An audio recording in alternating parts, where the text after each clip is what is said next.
Twitter के नए भारतीय सीईओ ने आते ही चीन को चटाई धूल।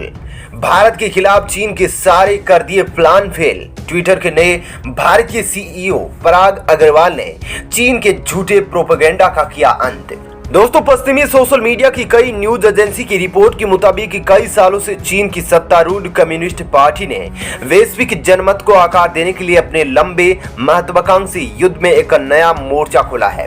लियो सियाओमिंग, जिन्होंने हाल ही में यूनाइटेड किंगडम में चीन के राजदूत के रूप में पद छोड़ दिया है, इस विकसित ऑनलाइन युद्ध क्षेत्र में पार्टी के सबसे सफल पैदल सैनिकों में से एक है। वे अक्टूबर 2019 में ट्विटर से जुड़े क्योंकि ट्विटर और फेसबुक पर चीनी राजनयिकों की संख्या बढ़ गई है। लेकिन दोस्तों, यहां मैं आपको बता दूं कि चीन में ट्विटर है ही नहीं। वहां पर चीन ने खुद का ट्विटर निकाल रखा है, जिसको वीवो नाम से जाना जाता है। लेकिन दोस्तों, लियो ने चतुराई से अपनी सार्वजनिक प्रोफाइल को ऊंचा किया है। 1,19,000 से अधिक की संख्या प्राप्त करते हुए उन्होंने खुद को चीन की नई तेज धार वाली भेड़िया योद्धा कूटनीति में एक उदाहरण में बदल दिया। एक शीर्ष सफल चीनी कार्रवाई के शीर्षक से उधार लिया गया शब्द चलचित्र। दोस्तों, जैसा कि मीडिया रिपोर्ट्स में यही दिखा रहे हैं कि चाइना के लियो जैसे राजनयिक फेक अकाउंट बनाकर या फिर अकाउंट्स तो ओरिजिनल है लेकिन गलत तरीके से ऐसे फॉलोअर्स को बढ़ाकर कुछ देशों के खिलाफ एक नया प्रोपेगेंडा खड़ा कर रहे हैं। लियो, जो अब कोरियाई प्रायद्वीप मामलों पर चीन के विशेष प्रतिनिधि हैं, ने फरवरी में ट्वीट किया था। दोस्तों, उदाहरण के लिए उनके पोस्ट की धारा उनके प्रशंसकों के लिए पश्चिमी चीनी विरोधी पूर्वाग्रह के लिए सैद्धांतिक और भीषण प्रतिक्रिया, उनके विरोधियों के लिए आक्रामक बमबारी, ये पूरी लाइन उन्होंने ट्वीट करी थी, जो कि अकेले जून से फरवरी तक 43,000 से अधिक बार रीट्वीट की गई थी। लेकिन लगता है कि ट्विटर पर लियो और उनके कई सहयोगियों को जो लोकप्रिय समर्थन मिला है वह वास्तव में निर्मित है। ऑक्सफोर्ड यूनिवर्सिटी के एक विभाग एसोसिएट्स प्रेस और ऑक्सफोर्ड इंटरनेट इंस्टीट्यूट द्वारा 7 महीने की जांच में पाया गया कि ट्विटर पर चीन की कम्युनिस्ट पार्टी की बढ़ती संख्या को नकली खातों की एक सेना द्वारा संचालित किया गया है, जिन्होंने चीनी राजनयिकों और राज्य मीडिया को हजारों बार रीट्वीट किया है। गुप्त रूप से प्रचार प्रसार करना जो करोड़ों लोगों तक पहुंच सकता है। अक्सर इस तथ्य का खुलासा किए बिना ही सामग्री सरकार द्वारा प्रायोजित है। इस प्रकार का विश्लेषण संभव है क्योंकि ट्विटर नियमित रूप से अन्य सोशल मीडिया प्लेटफॉर्म की तुलना में शोधकर्ताओं को अपना अधिक डेटा उपलब्ध कराता है। जून से जनवरी तक लियो को आधे से अधिक रीट्वीट उन खातों से आए जिन्हें ट्विटर ने प्लेटफॉर्म्स के नियमों का उल्लंघन करने के लिए निलंबित कर दिया है, जो हेरफेर को प्रतिबंधित करते हैं। कुल मिलाकर उस समय सीमा में 179 चीनी राजनयिकों को मिले 10 रीट्वीट में से अधिक उन खातों आए जिन्हें ट्विटर ने 1 मार्च तक निलंबित कर दिया था। लेकिन ट्विटर के निलंबन ने चीन समर्थक प्रबंधन मशीन को नहीं रोका। जांच में पता चला कि नकली खातों का एक अतिरिक्त समूह जिनसे कई यूके के नागरिकों का चेहरा लेकर काम कर रहे थे। एपी और ऑक्सफोर्ड इंटरनेट संस्थान के जवाब में पिछले महीने के अंत में और इस महीने की शुरुआत में ट्विटर के बंद होने के पहले 16,000 से अधिक रीट्वीट और उत्तरों की रैंकिंग करते हुए चीनी सरकार की सामग्री को आगे बढ़ाना जारी रखा। ट्विटर और अन्य ने पहले चीन समर्थक नेटवर्क की पहचान नहीं की, लेकिन एपी और ऑक्सफोर्ड इंटरनेट इंस्टीट्यूट की जांच पहली बार दिखती है कि बड़े पैमाने पर बिना मंजूरी के बड़े स्तर पर आधिकारिक सरकार और राज्य की मीडिया खातों में फॉलोअर्स के जुड़ाव की संख्या बढ़ी है। इस बात का सबूत है कि अपने आम लोगों और विश्व में सभी देशों के सामने चीन की छवि साफ कर दिखाने के लिए चीन कुछ भी कर सकता है, विशेषकर ऐसे मुद्दों पर जो चीन की दुखती रग हो, जैसे भारत चीन संबंध, हांगकांग, शिनजियांग, उइगर मुसलमान, ताइवान आदि।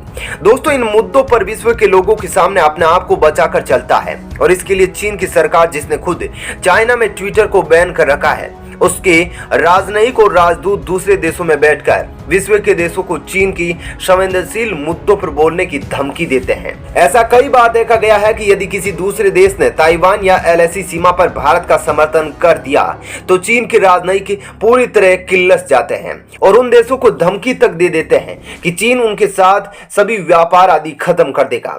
लेकिन दोस्तों, चीन जिसने अपने यहाँ ट्विटर पर बैन लगाकर फिर भी अपने राजनयिक मंत्रियों को ट्विटर पर बैठा रखा है, इसका बड़ा कारण है चीन का प्रोपेगेंडा, जिसके तहत चीन अपने दुश्मन देशों के खिलाफ तथा उनकी छवि व बेइज्जती करने के लिए अपने राजनयिकों द्वारा ट्वीट करवाता है। लेकिन दोस्तों, जैसे ही भारत के पराग अग्रवाल ट्विटर के नए सीईओ बने, तभी उन्होंने तुरंत चीन पर एक्शन लेते हुए चीन के सारे प्रोपेगेंडा को ट्विटर से खत्म कर दिया। दरअसल दोस्तों, चीन बहुत से लोगों को बहुत भारी पेमेंट करता था ताकि वे चीन के समर्थन में ट्वीट करें, और इसके लिए चीन के सपोर्ट में बहुत से फेक ट्विटर अकाउंट खोले गए थे। दोस्तों, इन फेक ट्वीट अकाउंट्स का कार्य होता था चीन की पूरी दुनिया में वाहवाही करना तथा चीन के दुश्मन देश जैसे कि भारत, जापान और ताइवान के खिलाफ गलत बातें दुनिया भर में फैलाना। दरअसल दोस्तों, चीन के ये फेक अकाउंट क्या करते थे, ये पाकिस्तान और अरब देशों में चीन की तरफ से ये संदेश पहुंचाते थे कि चीन के सिंजियांग प्रांत में उइगर मुसलमान बहुत ही सुरक्षित है। वैसे तो दोस्तों, चीन के सिंजियांग प्रांत में उइगर मुसलमानों पर चीन क्या अत्याचार कर रहा है,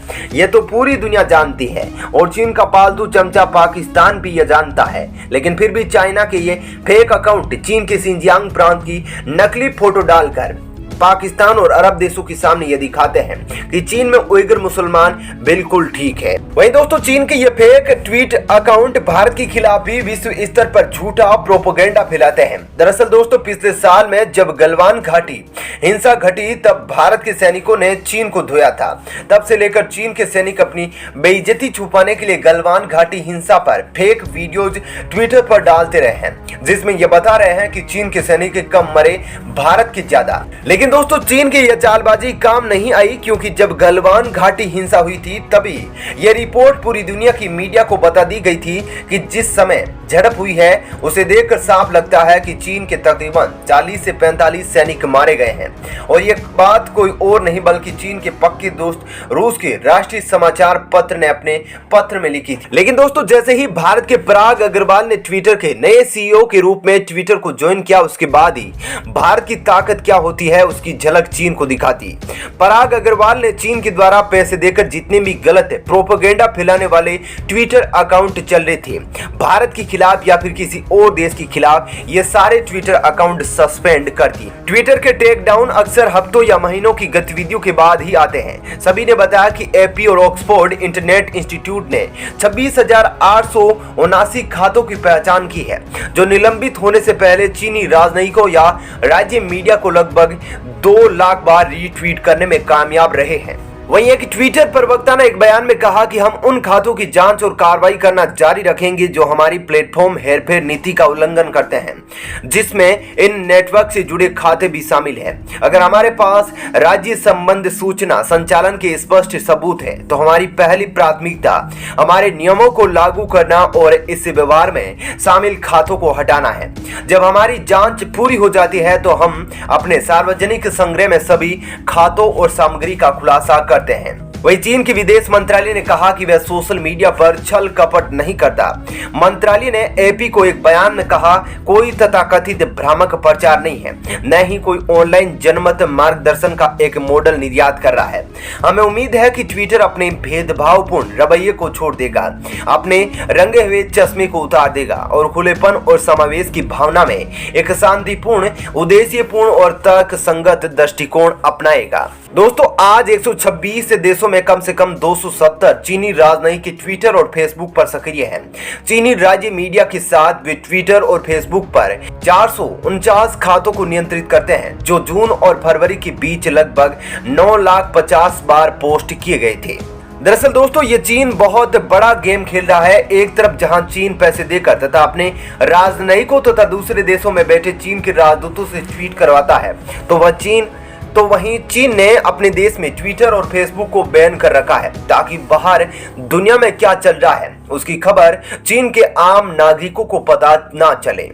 तो दोस्तों, जिस तरह भारत के पराग अग्रवाल ने आते ही भारतीय होने का फर्ज निभाते हुए भारत और अन्य देशों के खिलाफ चल रही चीन के फेक अकाउंट ट्विटर अकाउंट को सस्पेंड करा है, उस पर आपकी क्या राय है? आप अपनी राय कमेंट बॉक्स में लिख कर दे सकते हैं। जय हिंद।